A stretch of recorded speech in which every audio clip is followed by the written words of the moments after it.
과거에 회생 절차가 본격적으로 시행되기 이전에 회사 정리하고 화의라는 제도가 있었어요. 그 제도가 시행될 당시에는 신청을 하게 되면 대표자가 경영권을 잃게 되고 대표자가 실질적으로 회사 정리 절차, 화의 절차를 수행할 수 없게 되기 때문에 그 제도 이용을 꺼려오고 기피 왔었어요. 그래서 회생 제도가 신설되면서 미국에서 이제 DIP 제도라고 있는데요. 그게 뭐냐면 대표자를 그냥 회생 절차에서도 관리하는 관리인으로 보자. 대표자가 회생 절차 들어가서도 경영권을 유지하고 회생 절차를 관리할 수 있는 관리인 신분을 주는 거예요. 그래서 대표자가 경영권을 계속 유지하는 게 현재 회생 절차의 거의 99%였던 사례이고요. 다만 대표자가 횡령이라든지 배임이라든지 부정행위 사실이 이제 발각이 됐을 때는 대표자가 계속 회생 절차를 수행할 수 없게 법원에서 관리인이라는 사람을 따로 선임을 하게 되고 이런 절차는 있는데요.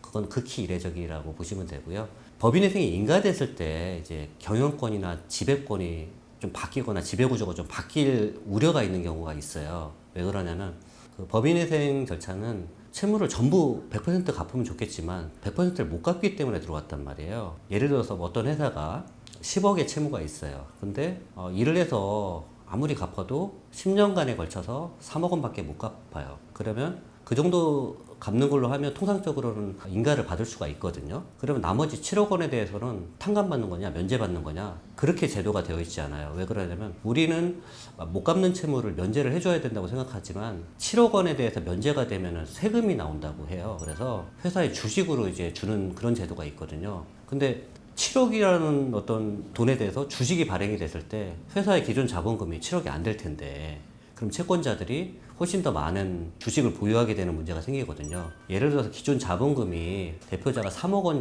정도를 가지고 100% 지분을 가지고 있었는데 어떤 특정 은행이 7억에 대해서 출자 전환을 통해서 주식을 받았다라고 하면 70%대 30% 그러면 회사의 주식이 역전이 되잖아요. 그러면 은행에서 주주총회를 열어서 대표자를 해임하고 내보낼 수도 있는 리스크나 우려가 있을 텐데 실제로는 그렇진 않아요. 실제로는 그렇지 않은 게 우리나라는 금산분리 원칙이라고 해서 금융자본이 산업자본을 지배하지 못한다라고 하는 그 금산법이라는 게 있는데요. 근데 회생은 그 예외로 알고 있거든요. 예외로 운영이 된다고 하더라도 은행이나 금융자본이 자동차 부품회사나 이런 데 경영권을 행사해서 대표자를 변경하거나 경영권에 영향을 주는 행위를 하지는 않아요. 오로지 채권자의 관심은 대표나 회사에서 잘 회사를 운영해서 이익을 내서 본인 채무를 변제하는 게 우선이거든요. 그래서 실무상으로는 지배구조가 역전되고 주식이 더 많이 채권자에게 부여되더라도 회사 경영권을 뺏길 가능성은 높지는 않은데 그래도 이론적으로는 충분히 그게 가능성이 남아있잖아요. 그래서